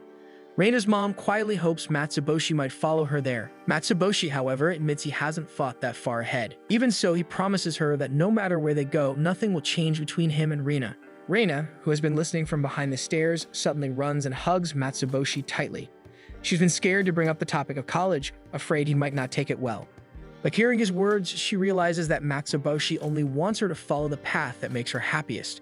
He believes they'll be reunited anyway, no matter where life takes them. Reina begins to cry, overwhelmed with relief, and Matsuboshi gently wipes her tears with his towel. Meanwhile, her mom, who's also been listening nearby, can't help but shed tears too. Reina turns to comfort her, patting her head. Since Reina's fever has improved, she finally asks Matsuboshi why he was at her house. He explains everything that happened. Only then does Reina realize that the one she hugged in bed earlier wasn't the life-size doll, but the real Matsuboshi himself. Embarrassed, she quickly turns red. The next day, the two walk to school together and talk about what they want to do in the future. Reina reveals that she wants to become an art teacher. Unbeknownst to him, he's actually the reason behind her dream. Back when they started exchanging diaries, Matsuboshi encouraged her to teach something she loves. He believed that doing so would help her enjoy her work and build her confidence. Without realizing it, Matsuboshi helped Reina discover what she truly wants for herself. In her third year of high school, Matsuboshi and Reina remain seatmates, still surrounded by their usual group of friends. With a fresh school year ahead, they'd vow to make it count. A new face enters the classroom, Henzin, their new homeroom teacher. It's her first year on the job, and she's noticeably younger than their former teacher, Tubaru. Still, she is fueled by a lifelong dream of becoming a teacher, and because of this, her optimism clashes with the class's usual dull and uninterested vibe. Before starting, Henzin recalls a warning from Tubaru to be cautious of Matsuboshi and Reina, whose so-called esteem once drove her to a nosebleed.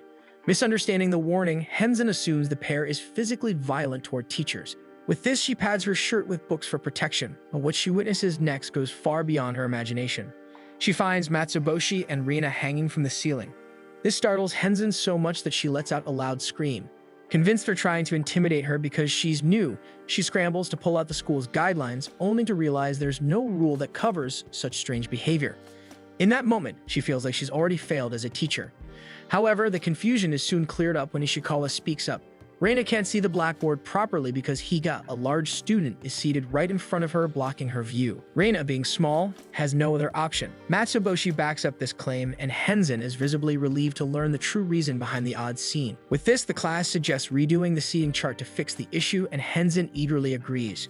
To everyone's surprise, Matsuboshi and Reina still end up seated next to each other. Henzin can only sigh in quiet protest. Later that evening, Henzin meets with Tubaru and Miyahira for dinner. Frustrated by the day's events, she begins to question if she's truly cut out to be a teacher. Seeing her discouragement, Tubaru offers her some heartfelt advice and assures her that she can always turn to her for help. Her words of encouragement reignite Henzin's motivation. A few drinks in, Tubaru starts getting tipsy. Just as Henzen is about to bring up Matsuboshi and Reina, she spots the two of them not far from their table. Hearing this, Tubaru immediately fumes. It's far too late for students to be out, she says. In her flustered state, she suddenly begins coughing up blood, causing Miyahira to panic. It's in that moment that Henzen finally grasps what Tubaru meant by esteem. But as Miyahira tends to Tubaru and gently lays her on her lap, Henzen begins to feel strange herself. Her body heats up, her face flushes red, and before she can say anything, she collapses face first onto the table. As Henzen walks through the hallways, she reminds herself of her goal, to be a dependable teacher her students can trust. But when Matsuboshi suddenly appears carrying Reina in a rather awkward position, Henzen freezes in shock. Flustered, she fumbles through the school's guidelines once more, desperately searching for a rule to address the situation, but finds nothing. Overwhelmed by panic, Henzen lets out a shriek and bolts away from them. Thankfully, Reina returns to her normal shape shortly after with a few more stretches.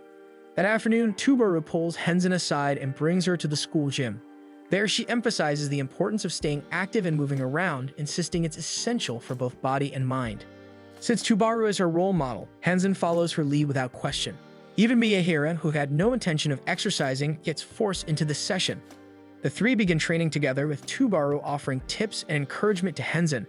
Before long, they're all completely worn out from the workout. As they rest, Miyahira, exhausted, lies down with her head in Tubaru's lap while Tubaru gently helps her drink water. Tubaru starts sharing more advice with Henzen, but she isn't listening. Instead, Henzen finds herself captivated by the sight in front of her, feeling something strange stir inside her. Henzen's thoughts are interrupted when Mitsuki approaches her.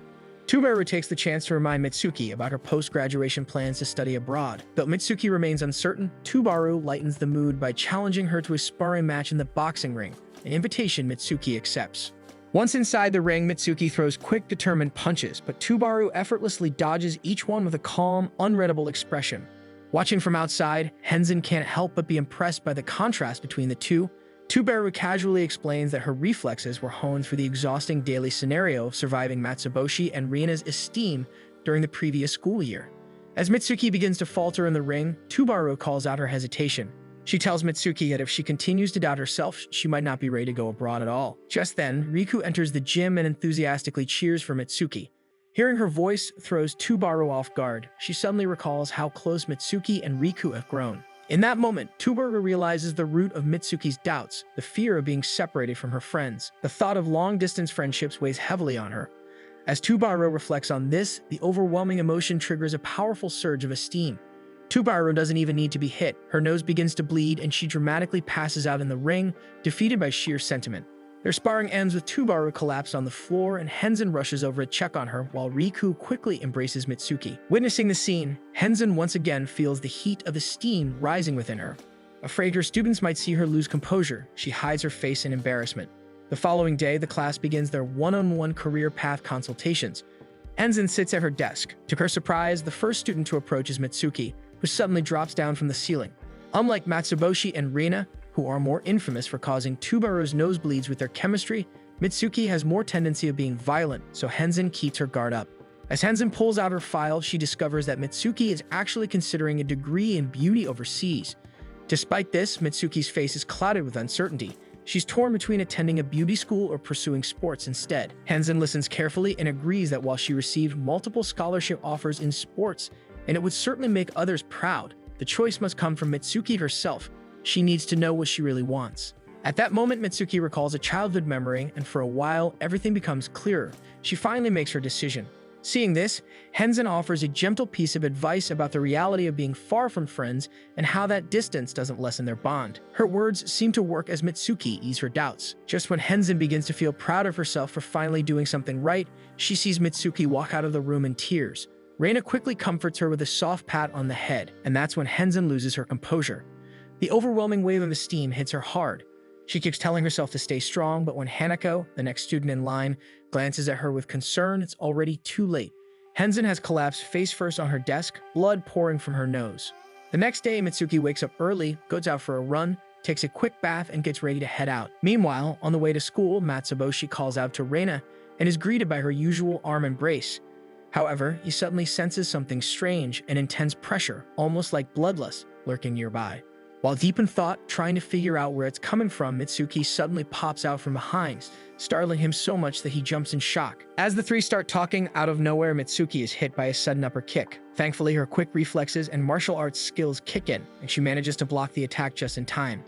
She quickly recognizes the attacker. It's Aragaki, the opponent she defeated during her last martial arts match. Ever since that loss, Aragaki has been training relentlessly, driven by the goal of beating Mitsuki in a rematch. Unfortunately for her, Mitsuki has decided not to join the tournament this year.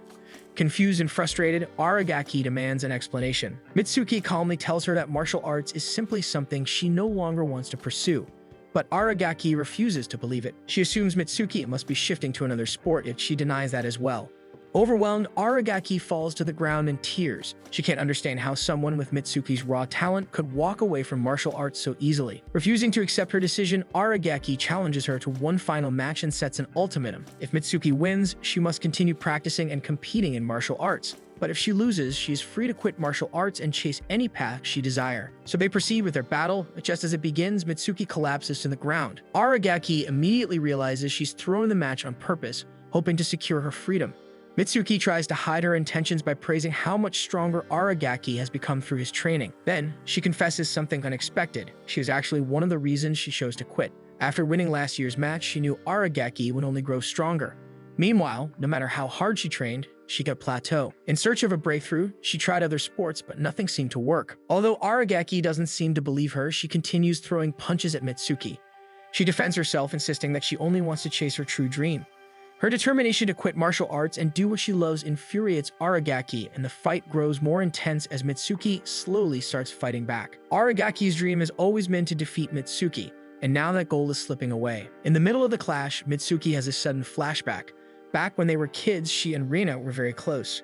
Reina once pinned up Mitsuki's hair for her, a simple gesture that bonded them. Wanting to return the favor, Mitsuki learned different hairstyles from her mother so she could do Reina's hair too. One day, after Reina fell into the bushes and got her hair tangled, Mitsuki volunteered to fix it. The results were amazing. Reina hugged her in gratitude, and soon everyone in class began admiring Reina's hairstyle. Mitsuki's talent was recognized, and many classmates started asking her to style their hair like Reina's. That day, when Mitsuki went home, she told her mom that she wanted to become a beautician. Although she was unsure back then, her mother encouraged her, saying that if she kept chasing it, her dream would eventually come true. Back in the present, just as Aragaki is about to throw a powerful punch to finish the fight, she's stunned. Mitsuki counters her attack with precision. She keeps fighting while firmly explaining that dreams are something you chase for yourself, not something you force or pin down onto others. With one swift kick, Aragaki falls and Matsuboshi and Reina watch in awe. Mitsuki declares her intention to continue martial arts, not as a career, but because she still enjoys it. She plans to keep training while pursuing a different path. Hearing this, Aragaki beams with joy and rushes off, eager to train for their next rematch. The intense match helps Mitsuki clear her thoughts, but as soon as Aragaki leaves, her body gives out from exhaustion. Thankfully, Reina lets her rest on her lap and gently fixes her disheveled hair. In return, Mitsuki silently promises to style Reina's hair on her wedding day. As the three prepare to return to class, a crowd begins to gather. Students from various sports, each eager to challenge Mitsuki next. Overwhelmed and with extreme panic setting in, she bolts out, sprinting away from the crowd in frantic escape.